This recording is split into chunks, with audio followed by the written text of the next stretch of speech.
আজ আমি তোমাদের কাছে ফার্স্ট সামেটিভের স্যাম্পল কোয়েশ্চেন পেপারের অ্যান্সার নিয়ে এসেছি। সম্প্রতি 1 এপ্রিল থেকে 9 এপ্রিলে যে তোমাদের ফার্স্ট সামেটিভ পরীক্ষাটি হয়েছে তারই একটি স্যাম্পল পেপার নিয়ে আমি তোমাদের কোয়েশ্চেন অ্যান্সারগুলি দেখিয়ে দেবো। আমি জানি তোমাদের প্রত্যেকের স্কুলে আলাদা আলাদা প্রশ্ন হয়েছে, তাই আমি একটি স্যাম্পল পেপার নিয়ে তোমাদের দেখিয়ে দিচ্ছি যে কী ধরনের প্রশ্ন আসে। এর আগে ম্যাট্রিকুলার বাংলাতে ফার্স্ট এভলিউশনের টিপস দেওয়া হয়েছিল এবং অনেক কোয়েশ্চেনের সাজেশন দেওয়া হয়েছিল। আশা করি তোমরা ওই ভিডিওটি থেকে উপকৃত হয়েছো। তবে চলো দেখে নেওয়া যাক আজকের এই ভিডিওটি। First summative 2024 class 9 geography, full marks 40, time 1 hour 30 minutes। বিভাগ ক, 1 নম্বর প্রশ্ন, সকল প্রশ্নের উত্তর দাও, সঠিক উত্তরটি নির্বাচন করো, মান 5। 1 নম্বর প্রশ্ন, সর্বপ্রথম পৃথিবীর গোলীয় আকৃতির কথা বলেন? ক পিথাগোরাস, খ অ্যারিস্টটল, গ আর্যভট্ট, ঘ এরাটোস্থেনিস। উত্তর ক পিথাগোরাস। 2 নম্বর প্রশ্ন, 21শে জুন থেকে 22শে ডিসেম্বর সূর্যের আপাতগতি হল? ক দক্ষিণায়ন, খ উত্তরায়ণ, গ কর্কট সংক্রান্তি, ঘ মকর সংক্রান্তি। উত্তর ক দক্ষিণায়ন। 3 নম্বর প্রশ্ন, টাইগার হিল যে শহরের কাছে আছে তা হল? ক কার্শিয়াং, খ কালিম্পং, গ দার্জিলিং, ঘ মিরিক। উত্তর গ দার্জিলিং। 4 নম্বর প্রশ্ন, পৃথিবী তার কক্ষপথে যে ডিগ্রি কোণে হেলে অবস্থান করে তা হল? ক 66.5 ডিগ্রি কোণে, খ 60.5 ডিগ্রি কোণে, গ 66 ডিগ্রি কোণে, ঘ 62.5 ডিগ্রি কোণে। সঠিক উত্তর ক 66.5 ডিগ্রি কোণে। 5 নম্বর প্রশ্ন, বিদ্যালয় হলো একটি? ক পুনর্ভাব সম্পদ, খ সামাজিক সম্পদ, গ অবাধ সম্পদ, ঘ একমাত্র লভ্য সম্পদের উদাহরণ। সঠিক উত্তর সামাজিক সম্পদ। 2 নম্বর প্রশ্ন, সংক্ষিপ্ত প্রশ্নের উত্তর দাও 3টি, মান 6। 1 নম্বর প্রশ্ন, অপসূর ও অনুসূর অবস্থানের চিত্রসহ ব্যাখ্যা করো। উত্তর, অপসূর ও অনুসূর পরস্পরের বিপরীত শব্দ। অপসূর হল গ্রহ বা ধূমকেতুর কক্ষপথের যে বিন্দুতে সূর্য থেকে দূরতম, আর অনুসূর হল গ্রহ বা ধূমকেতুর কক্ষপথে সূর্যের নিকটতম বিন্দু। অপসূর ও অনুসূর পরস্পরের বিপরীত শব্দ। 2 নম্বর, শীতকালে সূর্যকে বড় এবং গ্রীষ্মকালে ছোট দেখায় কেন? উত্তর, সূর্য থেকে আমাদের দূরত্ব ঋতুর নির্ধারণ করে না, কিন্তু সূর্যালোক আমাদের গ্রহকে যে কোণে আঘাত করে তা নির্ধারণ করে।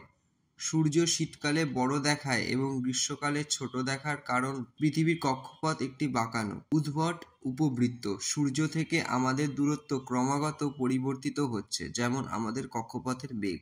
3 নম্বর প্রশ্ন, বারিন্দ ও দিয়ারার মধ্যে পার্থক্য লেখো। উত্তর, বারিন্দ্রের ভূমি ও দিয়ারার মধ্যে পার্থক্য নিম্নে আলোচনা করা হলো।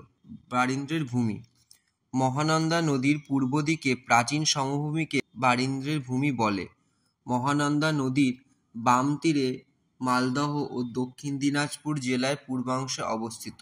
মৃত্তিকা অনুর্বর হয়ে পড়ে, মাঝে মাঝে উঁচু ঢিপি দেখা যায়। দিয়ারা, মালদহ জেলার নবীন পলিযুক্ত মৃত্তিকা অঞ্চলকে দিয়ারা বলে। মালদহ জেলার কালিন্দী নদীর দক্ষিণাংশে নবীন পলি হিসেবে অবস্থিত। মৃত্তিকা উর্বর ও সমৃদ্ধ, প্রধানত সমতল প্রকৃতির। তাল, মহানন্দা ও কালিন্দী নদীর মধ্যবর্তী বন্যা কবলিত এলাকা। এই বন্যার ফলে হ্রদ বা জলভূমির সৃষ্টি হয়, যা তাল নামে পরিচিত। 4 নম্বর প্রশ্ন, চিরাচরিত শক্তি ক্রমশ গুরুত্ব হারাচ্ছে কেন? উত্তর, শক্তির চিরাচরিত উৎসগুলিকে অপুনর্নির্বীকরণযুক্ত শক্তির উৎস বলা হয়ে থাকে। এদের ভাণ্ডার সীমিত ও পুনরায় তৈরি হতে বহু বছর সময় নেয়। উদাহরণ, কয়লা, পেট্রোলিয়াম, প্রাকৃতিক গ্যাস, বিদ্যুৎ ইত্যাদি। তাই এই শক্তিগুলি বর্তমানে গুরুত্ব হারাচ্ছে। 3 নম্বর প্রশ্ন, যে কোনো 3টি প্রশ্নের উত্তর দাও, মান 9। 1 নম্বর প্রশ্ন, পশ্চিমবঙ্গের পার্বত্য ও মালভূমি অঞ্চলে ভূপ্রকৃতির পরিচয় দাও। উত্তর, সমুদ্র তীর থেকে যখন কোনো জাহাজ দূরে চলে যায় তখন জাহাজের নিচের অংশ প্রথমে দৃষ্টির বাইরে চলে যায় এবং সবশেষে জাহাজের মাস্তুল। একইভাবে যখন বহুদূর থেকে কোনো জাহাজ তীরের দিকে আসতে থাকে তখন প্রথমে তার মাস্তুল এবং পরে নিচের অংশ দেখা যায়। সুতরাং এটা থেকে প্রমাণ হয় যে পৃথিবীর পৃষ্ঠ বক্রাকার এবং এই বক্রতা ক্রমেই বৃদ্ধি পায়। 2 নম্বর প্রশ্ন, সম্পদের সৃষ্টির উপাদানগুলি সম্পর্কে আলোচনা করো। উত্তরটি তোমাদের দেখানো হলো।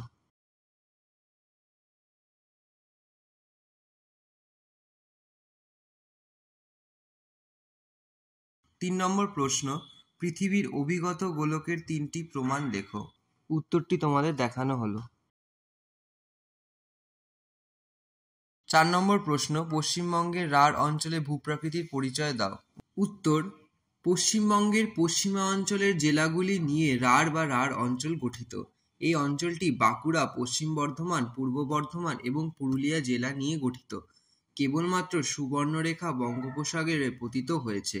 নদ নদী বাহিত লাল কাঁকুড়ে পলি দিয়ে রাঢ় সমভূমি সৃষ্টি হওয়ায় মাটির স্তর অগভীর, জলধারণ ক্ষমতা কম, নদী অববাহিকায় অঞ্চল বাদে মৃত্তিকা অনুর্বর।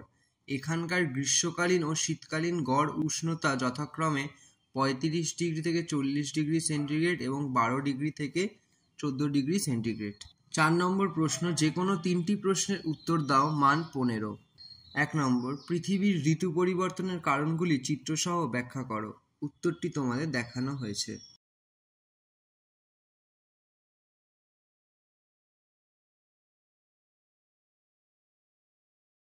2 নম্বর প্রশ্ন, সম্পদের কার্যকারিতা তত্ত্বের আলোচনা করো। উত্তরটি তোমাদের দেখানো হলো।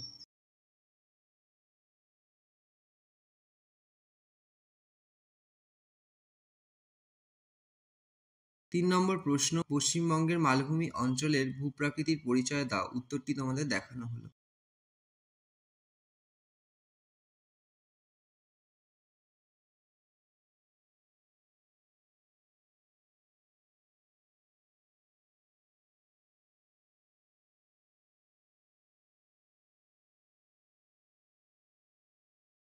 4 নম্বর প্রশ্ন, পশ্চিমবঙ্গের সমভূমি অঞ্চলের ভূপ্রাকৃতির পরিচয় দাও। উত্তরটি তোমাদের দেখানো হলো। 5 নম্বর প্রশ্ন, পশ্চিমবঙ্গের মানচিত্রের অবস্থান নির্দেশ করো। মানচিত্রটি তোমাদের দেখানো হয়েছে। আশা করি তোমাদের এই ভিডিওটি ভালো লেগেছে এবং এই ভিডিওটি ভালো লাগলে অবশ্যই আমাদের চ্যানেলকে সাবস্ক্রাইব করে দিও, যাতে করে তোমরা এর পরবর্তী আরো অন্যান্য সাবজেক্টেরও ভিডিও দেখতে পাও।